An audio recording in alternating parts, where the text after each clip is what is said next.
আজ বিকেলে ঘুরতে গেছিলাম একটু কৃষ্ণনগরে। হ্যালো এভরিওয়ান, আমি রিয়া। গেছিলাম কৃষ্ণনগরে একটু জুতোর দোকানে। প্রথমেই মেয়ের জন্য এখানে একটা জুতো কিনবো। এই ভদ্রলোক এত ভালো ছিল, আমার মেয়েকে একটা বেলুন দিয়ে খেলবার জন্য বসিয়ে রেখেছিল। মেয়ের চটি কিনতেই গেছিলাম, একটা চটি পছন্দ হয়ে গেছিলো, নিয়ে নিয়েছি। তারপরে কৃষ্ণনগরে এই দোকানটায় সাউথ ইন্ডিয়ান খাবার খুব ভালো পাওয়া যায়। আমরা সন্ধ্যাবেলায় দই বড়া খেয়েছিলাম দুজন মিলে, আমি, আমার হাজব্যান্ড আর আমার মেয়ে। তারপরে গেছিলাম একটু এম বাজারে।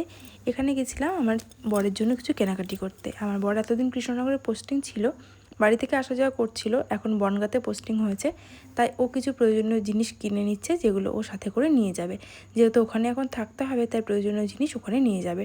গেছিলাম কিছু থালা বাসন কিনবার জন্য।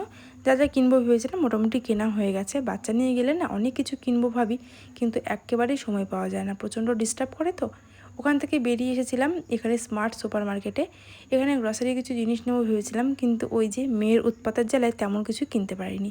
চলো বাড়িতে চলে এসেছি, বাড়িতে এসে দেখাই তোমাদের সাথে কী কী কিনেছি। এখানে একটা সুইট কর্ন নিয়েছিলাম একটা বাটার আর একটা জাগরি পাউডার।